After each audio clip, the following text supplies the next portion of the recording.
कुछ खारे पानी में भी हो सकती है।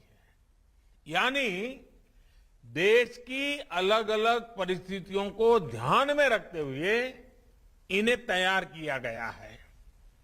छत्तीसगढ़ के national institute of biotic stress management के तौर पर देश को एक नया वैज्ञानिक काम के लिए राष्ट्रीय संस्थान मिला है।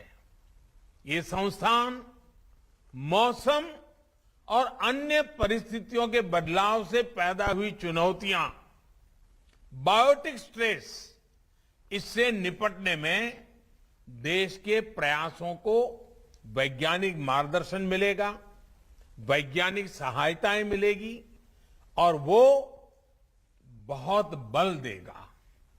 यहां से जो मैन पावर ट्रेन होगा, जो हमारा युवा धन तैयार होगा, वैज्ञानिक मन मस्तिष्क के साथ जो हमारा वैज्ञानिक तैयार होगा, जो यहां पर समाधान तैयार होंगे, जो सॉल्यूशन निकलेंगे, वो देश की कृषि और किसानों की आय बढ़ाने में कारगर सिद्ध होंगे।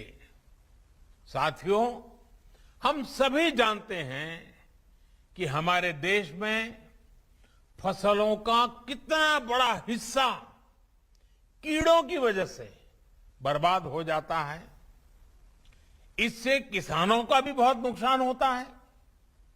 पिछले वर्ष ही कोरोना से लड़ाई के बीच में हमने देखा है कि कैसे टिड्डी दल ने भी अनेक राज्यों में बड़ा हमला कर दिया था। भारत ने बहुत प्रयास करके तब इस हमले को रोका था। किसानों का ज्यादा नुकसान होने से बचाने का भरपूर प्रयास किया गया था। मैं समझता हूं कि इस नए संस्थान पर बहुत बड़ा दायित्व है और मुझे विश्वास है कि यहां काम करने वाले वैज्ञानिक देश की उम्मीदों पर खरा उतरेंगे। साथियों, खेती किसानी को जब संरक्षण मिलता है, सुरक्षा कवच मिलता है, तो उसका और तेजी से विकास होता है। किसानों की जमीन को सुरक्षा देने के लिए उन्हें अलग अलग चरणों में 11 करोड़ सॉइल हेल्थ कार्ड दिए गए हैं।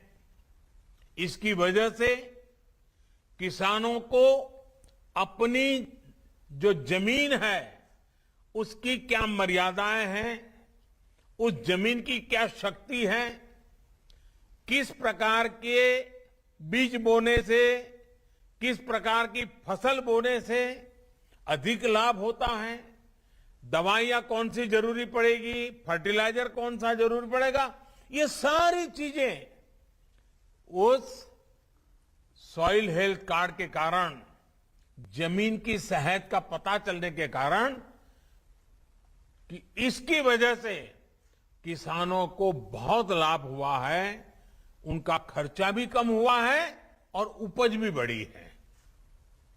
उसी प्रकार से यूरिया की 100% से 100% नीम कोटिंग करके हमने खाद को लेकर होने वाली चिंता को भी दूर किया। किसानों को पानी की सुरक्षा देने के लिए हमने सिंचाई परियोजनाएं शुरू की। दशकों से लटकी करीब करीब 100 सिंचाई परियोजनाओं को पूरा करने का अभियान चलाया। बहुत बड़ी मात्रा में बजट लगा दिया इसके लिए। उसके कारण किसानों को पानी मिल जाए तो वो पानी से पराक्रम करके दिखाता है। उसी प्रकार से पानी बचाने के लिए हमने माइक्रो इरिगेशन, स्प्रिंकलर, उन चीजों के लिए भी बड़ी आर्थिक मदद करके किसानों तक ये व्यवस्थाएं पहुंचाने का प्रयास किया। फसलों को रोगों से बचाने के लिए, ज्यादा उपज के लिए किसानों को नई नई वैरायटी के बीज दिए गए, किसान खेती के साथ